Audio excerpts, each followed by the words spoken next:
Indiana football has a long way to go before it's ready to compete for much of anything in the Big Ten, and this may not be the year for big progress in Bloomington.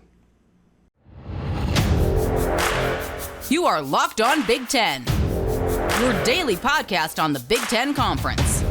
Part of the Locked On Podcast Network, your team every day.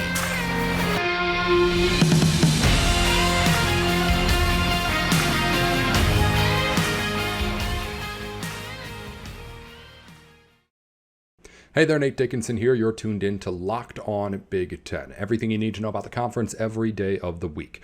We have today an episode with Jacob Rood of Locked On Hoosiers. We're going to preview and recap the spring with Jacob for Indiana, preview the upcoming fall season for Indiana football, and take a look at what the Hoosiers can do to get better this season and what, if anything, Indiana fans have to look forward to on the gridiron.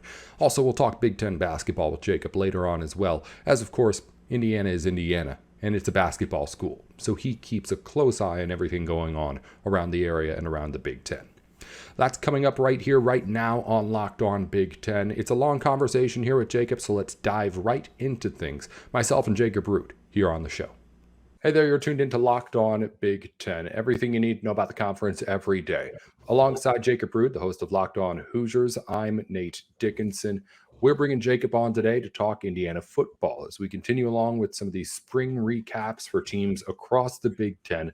We'll get Jacob's insight on everything that's going on in Bloomington in what's looking to be another disappointing season if you're an IU football fan, let's be honest. But we'll talk basketball too on the back end of it because this is Indiana, of course. So we'll get Jacob in on that as well. But let's start on the gridiron. Jacob, thank you for coming on as always. The biggest story, whenever there is one, is always a quarterback battle, and IU has one. You've got Taven Jackson on one side. You've got Brendan Sorsby on the other side. How did those two look in the spring? Where does this stand as we head into the summer? Two really young quarterbacks in this quarterback battle. Both are redshirt freshmen. Taven Jackson, the younger brother of Trace Jackson Davis, he transferred in from Tennessee, former four-star recruit. It seems like he probably has a little bit of a lead coming into this. I mean, it's one of those situations where you don't really transfer into a school without having some idea of whether you're going to be the starter or not. But there's going to be a learning curve for both of these guys. Brendan Sorsby appeared in one game toward the end of last season. I can't remember the specific game, but he very much looked like a freshman, and it was not a particularly good showing. And then they eventually moved on to Dexter Williams at the end of the season. So these are two guys that there's a lot of potential there in both of them.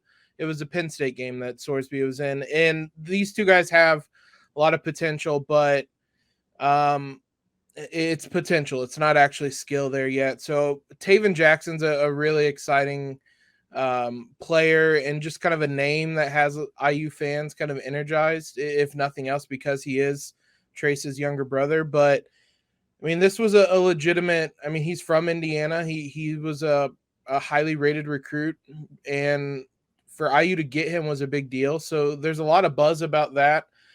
It is a QB battle, but right now, it's kind of similar to last year where it was a QB battle, but everybody was like, well, surely Connor Bazelak came in, transferred in here, and he's going to get the job, and he did. I would say surely Taven Jackson transferred in here, probably thinking and being pretty secure that he was going to get the job, and I assume he'll be the quarterback week one against Ohio State. And not a lot of pressure on him either, right? Coming in, even if it is a learning curve for him, he's in a situation at Indiana where the opportunity to learn is definitely great. A lot to learn there, and we'll see what ends up happening. But I can't help but agree with what you're saying. It seems like this is a situation where a guy came in, and obviously you don't transfer to ride the bench. We say that all the time. Another name I want to get to is All-American, which if you're outside of Indiana, you may not have known that the Hoosiers had one. But an All-American on the return team, Jalen Lucas, this is a guy who was electric, small guy, really quick guy. And now he comes into a sophomore season where he's quite honestly already proved he's got some of the goods. Where does IU go with this weapon now? Yeah, there was a lot of people clamoring for him to get more touches as the season went along, especially as the season kind of went off the rails and things were really taking a turn south. It was just a lot of pleas to get the ball into his hands, and they did that more and more. And he's going to be he's technically, I guess, a running back. He's an All-American for being a returner, but he is a running back. I think they'll put him in a lot of different situations, with whether being a running back, whether lining up as a slot receiver. He can catch out of the backfield and on routes as well. So I think IU will get creative in trying to get him the ball, but it sounds like IU and the coaching staff also realize that he needs to have the ball. A lot of times the excuse, at least, was that he is small. As you said, he is a little guy, and there were concerns about how he would hold up just physically. And IU ran such that up-tempo offense last season that he couldn't pass block well, and he couldn't do everything well. So when IU sprinting to the line to call a different play, their playbook was really limited with Jalen Lucas on the field. Again, I think a lot of IU fans would say just call plays for him then, because what you're doing isn't really working. But it seems like they've opened up some things and are approaching this differently to get the ball in his hands. Because, when you have an All-American talent, and especially when you're IU, you just need to have him try to make plays for you. And it'll be interesting to see. There could be some more options and things like that with Taven Jackson. He's a very athletic quarterback as well. So the two of them offer a lot of kind of versatility and big playability in the backfield. But Jalen Lucas is absolutely the bright spot with this IU team, and where a lot of the excitement for this team on the field is coming from. You mentioned play calling. Let's talk Tom Allen for a second here. We've discussed how people in Indiana like him, but I believe win total at FanDuel going into it was 3.5, if I remember right, when it came out. I believe so, yeah. All right, so 3.5. I mean, if it's another season like that, how long is the leash on this guy? This is a really big season for him, because the thing that's kept him around for a while is that his buyout was really, really big. And this December, it drops significantly. I believe it was around $20 million for a buyout, and it drops into it's under $10 million. I can't remember the exact figure. It drops quite a bit. And so this is, I don't know that it's necessarily kind of a make or break season. I don't know.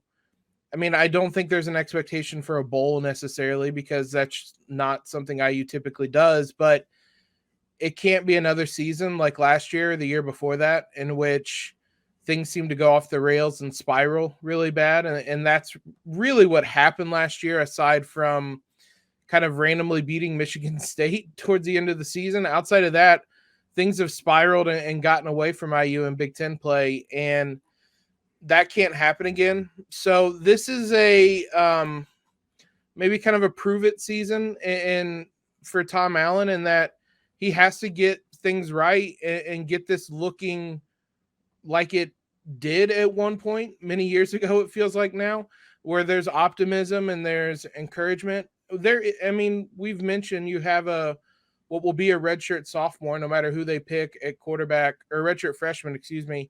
And Jalen Lucas is a sophomore. Like, you have a really young team. So that is kind of a built-in excuse, but they have to show something, and it can't be 3 wins and losing 7 games in a row in Big Ten play or something like that again. And we're also at the point where there's no more excuse for Tom Allen to, I should say, these are all his guys. Yeah. Guys that he's recruited, guys that he's brought in. So that excuse with some of the first few years of a head coach is obviously long gone. So we'll see what he can do with the talent that he's been able to put together here at Indiana.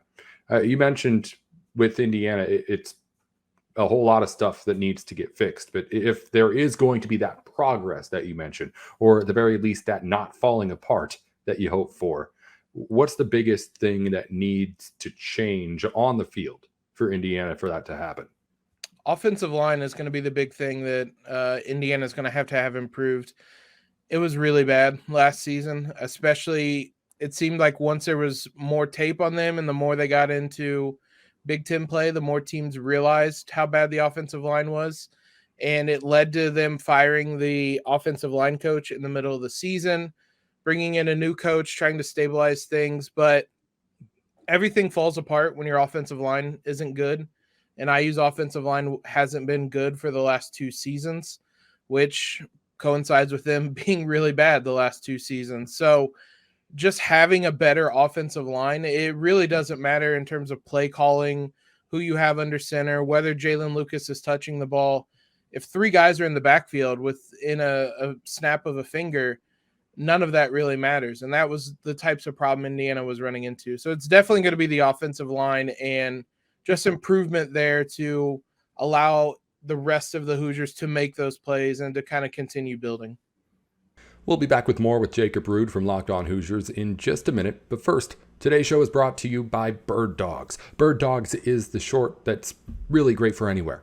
If you're looking for a pair of shorts to wear out to the beach, you can put on your Birddogs. If you want to go on a date, you can put on your Birddogs. If you're going to work out, you can go and wear your Birddogs too. If you're just going to bed, they're comfortable enough to sleep in as well. Birddogs are a little bit of everything. They look good. They feel good too. And the look on the outside is good enough for just about any occasion. It's a great feeling short that comes to you from a great site in birddogs.com. And if you head on over to birddogs.com/lockedoncollege, it can get even better. Go there and put in your promo code Locked On College, and you'll be able to get a free Yeti style tumbler from Birddogs as well. Actually, just as high quality as the shorts too. They sent us one here at Locked On. You can do all of it over at birddogs.com. Check out their extensive line of products and see why everyone's talking about Birddogs, not just the people here on Locked On. It's birddogs.com/lockedoncollege. Let's continue along now with Jacob Rude here of Locked On Hoosiers.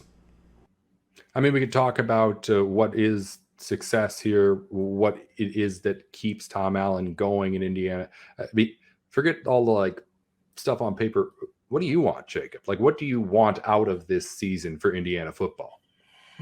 Optimism. It seems kind of bleak, but IU, I believe, technically did improve by 1 game or 2 games last season, but they won their non-conference games in a lot of ways that they shouldn't. They got really lucky in non-conference play and then had a really bad losing streak in Big Ten play. And the game against Michigan State was one of the oddest games I've ever seen. And IU gets away with that one. If not for that, they end the season on a 8-9 game losing streak. So just optimism, especially in Big Ten play. You want to win the non-conference games, but I don't want to lose 9 games in a row, 8 games in a row. And a lot of them weren't even close. A lot of them were you're playing your reserves for the fourth quarter. Just have something, if something that feels like a foundation to build upon. There isn't really a win total. I don't think any IU fan is really pointing at. It would be nice to match the 4 wins last season, 4 or 5, maybe a bowl game, but just kind of something that makes you hopeful again for the future, because the last couple of seasons have been really bleak and there hasn't been a lot of optimism, especially once you get around to October, late October into November. Everybody's attention just flips to basketball and everybody forgets about football. So just kind of keeping that interest and keeping it interesting as the season goes along. I think that's a really good gauge. When we get to November, what is it that Indiana fans are talking about? It's going to be basketball, but yes, is football still on the radar at the very least? I think is a very good gauge for how this Indiana football season went. So we'll see what ends up happening. A whole lot for Indiana to work on here in the off season. Jacob Rude is going to be there throughout all of it with Locked On Hoosiers, covering the football, but also covering the basketball. And we'll get into a little bit of it here with Jacob now as we wrap things up with him. Jacob, we mentioned before we went on, I mentioned before we went on here that right now you probably know a little bit more about even Big Ten basketball as a whole just than I do, just because you're focusing on the basketball all the time, being the host of this Indiana show. So I know the names, I know the moves that have been making, but I mean, what are some of the biggest things that you've seen in this offseason so far, not just with Indiana. We've talked about recently what Indiana's done, but across the Big Ten, what are some of the storylines that you think are the most important? Michigan State's going to be really, really good next season. Yep. Tyson Walker and Malik Hill both will be back. And that's going to be, I mean, we always kind of have the conversation of when is the Big Ten going to win a national title again? I think Michigan State will be in that conversation for most of the season, all the season. They're going to be a top 5, top 10 type of team this season. So Michigan State and how good that they're going to be, I think is the biggest storyline. After that, it's a lot of question marks again with the Big Ten, kind of in some ways similar to last year where IU was kind of clearly the favorite, and then there were a lot of questions after that. I don't think IU was as good as this Michigan State team is going to be, but you have a lot of other teams kind of filling in lower down, a couple rungs down. Purdue, if Zach Edey returns, is going to be back in that conversation, but I mean, that's kind of the big question with the Big Ten right now is what is Zach Edey going to do? If he does stay in the draft, then it's going to be a long season, I would imagine, for Purdue, and they certainly fall out of kind of top 25 consideration or anything like that. Wisconsin should be good again. Maryland should be good again, but it's going to kind of be a similar situation where you have one kind of really proven team in Michigan State and a lot of other teams trying to figure some things out. And I mean, last year it ended up with Purdue kind of being this big surprise and winning the Big Ten. So certainly anything's possible, but I think that's the big thing to watch right now is whether Zach Edey comes back and what the rest of the Big Ten kind of shapes up as. That was exactly where I was going to go next. Obviously, if Edey comes back, they're right back in that national conversation. Do you think he should come back? Because I've been firmly on the side that there's nothing for him to lose by taking another year here at Purdue and potentially becoming an all-time great. Yeah, with the way NIL is at this point, I think it helps that decision and helps convince guys to come back. I talked about this a bit last year, but I think that played a role into Trace Jackson Davis coming back. But you can look across the country and look at kind of guys who may not fit perfectly in the NBA. Drew Timme at Gonzaga is a good example.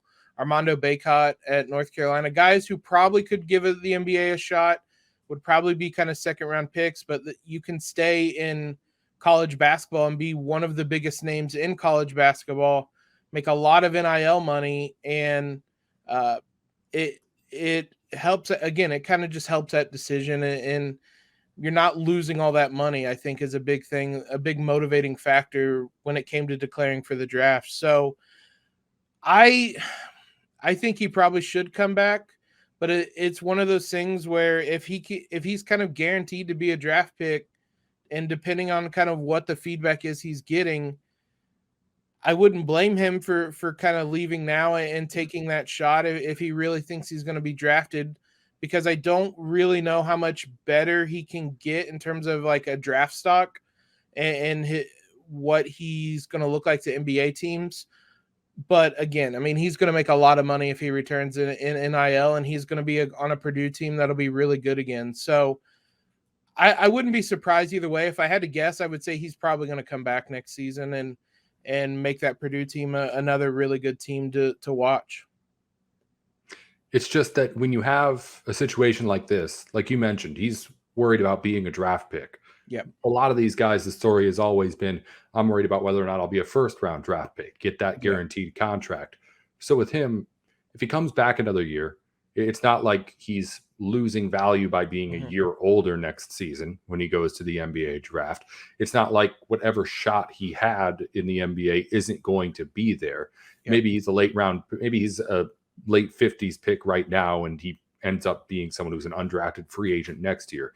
But the opportunity to get into the G League and do something is going to be there either way. And if that works or not, the opportunity for an overseas career that could last more than a decade is going to be there no matter what. So with that all combined with the NIL money, all combined with the fact that his head coach and the head coach before him had never been to a Final Four with Purdue, it's a whole lot that I think is leaning towards, yes, he should come back. But at the same time, it's never going to be a bad point. The fact that, hey, this guy has a chance to play NBA basketball, and he might just take it. So we'll see what ends up happening. Jacob Root again with Locked On Hoosiers. If you want to know what's going on in Indiana with basketball, we didn't even ask about that. How the Hoosiers looking next year? Exciting. It's going to be a much different team and a lot of new pieces, but it should be a really exciting season, I think. We talked with Jacob about all those changes and everything on an episode last week. You can go back and listen to that in its entirety if you'd like. Until then, or until next time, be sure to follow Locked On Hoosiers. Jacob Root's there every single weekday, filling you in on anything you need to know about Indiana. And, of course, they'll be back here on Locked On Big Ten at some point soon. You know that. Thanks again, Jacob, as always, for taking a couple of minutes to chat with us on Indiana spring football and, of course, basketball, too. We'll get you back in here soon. Always enjoy it. Another big thank you to Jacob Root for joining us on the program today. We'll have him back in whenever there's big basketball news around the Big Ten, I know, as he's one of those guys who's always keeping his ear on what's going on in basketball. Well, we have to, of course, focus on football, too, here on Locked On Big Ten. But we'll hear from Jacob again soon. Let's hear now, before we go, a look around all of the news around the Big Ten. On the Diamonds, the Big Ten baseball tournament continues today. There are 6 teams remaining in the bracket. Maryland and Iowa are the teams in the winners bracket. They await the winners of today's games. Indiana against Michigan in the losers bracket, and Nebraska against Michigan State. Those 2 matchups today. They will play Indiana and Iowa tomorrow in games there. Also in softball, Northwestern is the last Big Ten team standing in the NCAA softball tournament. They're traveling to Tuscaloosa, hopefully, obviously already there. And they're getting ready to play a 3-game set with Alabama. 2 out of 3 wins you the Super Regional and gets you to continue on in this tourney. Alabama, of course, as the higher seed, is the home team in that Super Regional for all 3 games, which start with the first game here tonight. In the rowing championships, 4 Big Ten teams make the cut to the NCAA tournament field. Indiana, Michigan, Ohio State, and Rutgers. That's 12 of the last 13 years. The Big Ten has had at least 4 teams representing the conference. 24 different players have been named to the lacrosse All-American teams, including Maryland's Brett McCarr and Rutgers' Ethan Rawl, who make the first team All-American teams to represent the Big Ten. And also, one more award to hand out. USA Hockey Player of the Year goes to Minnesota's Logan Cooley. There's a whole lot of hardware being taken home around the Big Ten in spring sports. That'll do it here for Locked On Big Ten today. I'm your host, Nate Dickinson. We'll have more with you next week, of course, here on Locked On Big Ten, as we continue our spring football recaps with all the hosts from around the Locked On Podcast Network. I'm sure there'll be some sort of expansion news that breaks between now and the next time we talk. And for anything that happens between episodes that you want to keep up to date on in the Big Ten, you can follow us wherever you get your podcasts in on YouTube, but also on Twitter at Locked On Big Ten. 10 at the end when you type it out, not TEN. I'm Nate Dickinson at Nate with Sports with Locked On.